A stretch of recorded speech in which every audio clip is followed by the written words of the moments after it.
Dodgers win it 3-1 and force a Game 7 where they are trying to be defending champs, and the Blue Jays are trying to win for the first time in 32 years. Holy cow, we haven't caught our breath since we got out here. That was unbelievable. Derek Jeter is here. David Ortiz. I need some oxygen. Alex Rodriguez, and I'm Kevin Burkhardt.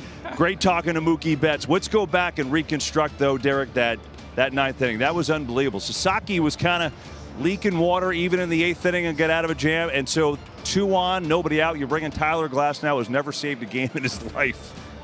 I mean, that's what makes baseball a great sport. You never know what's going to happen, right? Just when it looked like Toronto hasn't a chance to steal this game, 3 pitches later, the inning's over. I mean, this was a fun. Look, these two teams deserve a Game 7. How it's been going back and forth, the resiliency on both sides. Couldn't be more excited for tomorrow night. I'll tell you what, the Dodgers, they are so deep.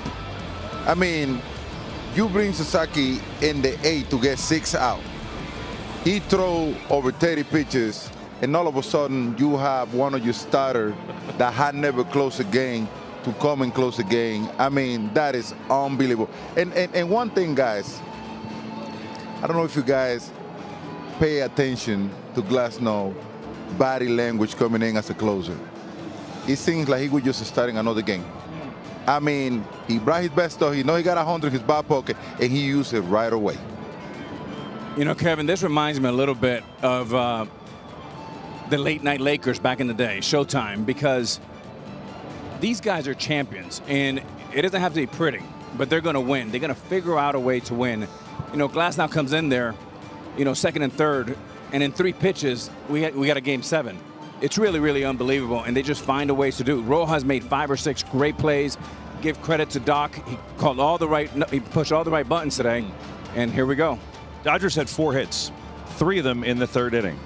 So, kind of to your point, Derek, it's not like, you know, no one's going to remember that. But no, Mookie had the big hit, and then obviously the great defense and pitching was enough. Yeah, well, mentioned it. The best thing for a struggling offense is a dominant shutdown pitcher.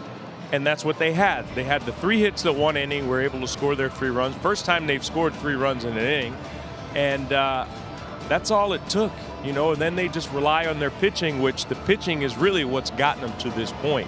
So it's just one of those nights where Toronto Blue Jays are up against one of the best postseason starters we've seen. You know, very easy to overlook, fellas, in this inning because it was a little bit of a subplot. It was the Shohei Ohtani effect. Very quietly, he takes an intentional walk, which then advances the lineup, and then it finally gets to Mookie Betts, and he gets a big hit. But Shohei Ohtani, whether he hits or whether he walks or whether he's on deck, Poppy, like you when you played, all eyes are on you, all eyes are on Shohei Ohtani, as they will be tomorrow. Tell you what, off the bat, though, of Jimenez, I think we were all watching jumping up like, oh, that's falling in, right? And then they cut to Kike Hernandez, who is streaming in to make the catch, and he turns into a double play. Before we comment on that, let's hear from Kike Hernandez. He's with Ken Rosenthal. Kike, the final play. What did you see coming off the bat and with Barger straying off second base? I was playing a little more shallow than the card wanted me to, but you know, given the situation, really fast guy at second base, I was like, you know what, I'm gonna play really shallow, and I mean, if he hits it over my head, kudos to him, but I feel like his pop is more to the pull side, and yeah. Somehow I was able to hear that the bat broke even with that crowd, and the crazy thing is that I had no idea where the ball was because it was in the lights the whole time, but given the situation of the game, World Series on the line, and how good I was hitting tonight, I was like, it's going to hit me in the face, but I'm not stopping. I'm not pulling up. And then at the very end, the ball came out of lights and went in my glove. And I tried to not throw the ball hard because I was coming in at full speed and I was really close to the second base. And I thought I long hopped him, but I gave him a really hard throw to catch. And I think it was a better pick than it was a play on my end. It was a better pick on me. Glasnow came in 2nd and 3rd, none out, got out of it. Kike, what did that show you about him? everybody's willing to do whatever it takes to win this World Series, and there's no tomorrow. If he doesn't get out of that jam, he doesn't get his start tomorrow. So we're all in it together, and I'm sure he's in to pitch again tomorrow, back to back, probably first time in his career. And when I saw him warming up, I was like, oh, what's going on? But it made total sense, and I mean, I'm just really happy that he was able to get the job done, especially given his last start. I thought he made one bad pitch and he got the loss, and or not. Did he lose, or was that? I don't remember what game that was. But anyways, I'm really glad that he was able to get out of jam, and we're forced to Game 7.